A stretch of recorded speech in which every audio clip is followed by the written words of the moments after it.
Hello दोस्तों, इस video में मैं आपको बताऊंगा कि अगर आप केदारनाथ यात्रा के लिए ट्रिप प्लान कर रहे हैं तो आपके लिए क्या चीज़ें नेसेसरी हैं और कौन सी चीज़ें नेसेसरी नहीं हैं। और वीडियो के एंड में मैं अपना एक्सपीरियंस शेयर करूंगा कि जब मैं केदारनाथ गया था तो मुझे किन किन चीज़ों की ज़रूरत पड़ी थी और मुझे क्या क्या एक्सपीरियंस वहाँ से हुए हैं। और आगे हम बात करेंगे कि कैसे आप केदारनाथ तक पहुँच सकते हो, कौन से व्हीकल अवेलेबल हैं, कहाँ आप रह सकते हो और कौन कौन सी जगह पे आप रुक के नेचर का आनंद उठा सकते हो। पहले स्टेप में हम बात करेंगे कि आपको अपने बैग में कौन सी चीज़ें रखनी है और कौन सी चीज़ें नहीं रखनी है। आपको अपने बैग को हल्के से हल्का रखना है, ये नहीं कि आपने बहुत सारे स्टफ़ डाल दिया उसमें। जो जो आपको नेसेसरी लगती हैं वो चीज़ें आप अपने बैग में रख सकते हो। लाइक आपको जैकेट तो रखना ही रखना है, उसके साथ शर्ट।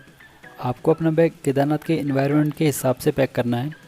तो जैसे कि यहाँ बारिश होती है, बहुत ठंड पड़ती है, तो आपको अपने साथ छाता रखना पड़ेगा, जैकेट्स वगैरह रखने पड़ेंगे।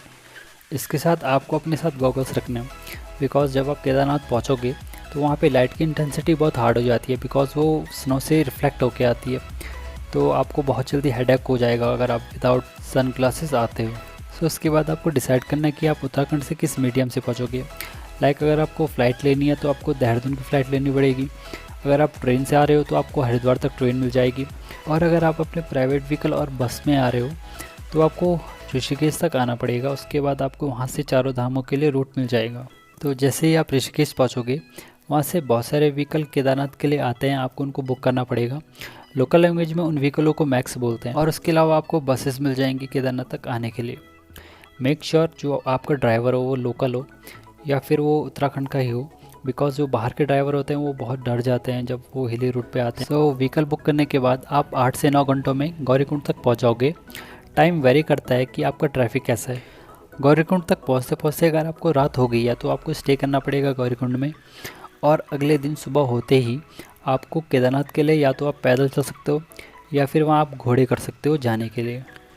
तो अगर हम दूरी की बात करें तो गौरीकुंड से केदारनाथ की दूरी 17 किलोमीटर की है।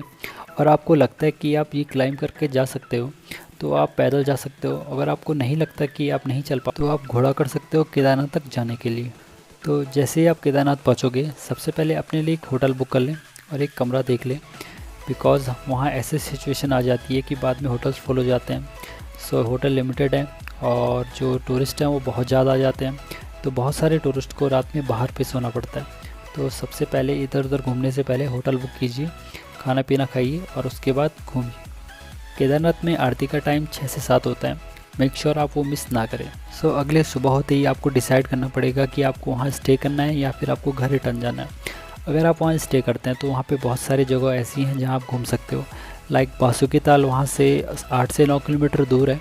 अगर आप वहाँ तक जाना चाहते हो तो आप वहाँ से जा सकते हो। उसके अलावा केदारनाथ के ऊपर भैरवनाथ का मंदिर है, आप वहाँ भी दर्शन ले सकते हो।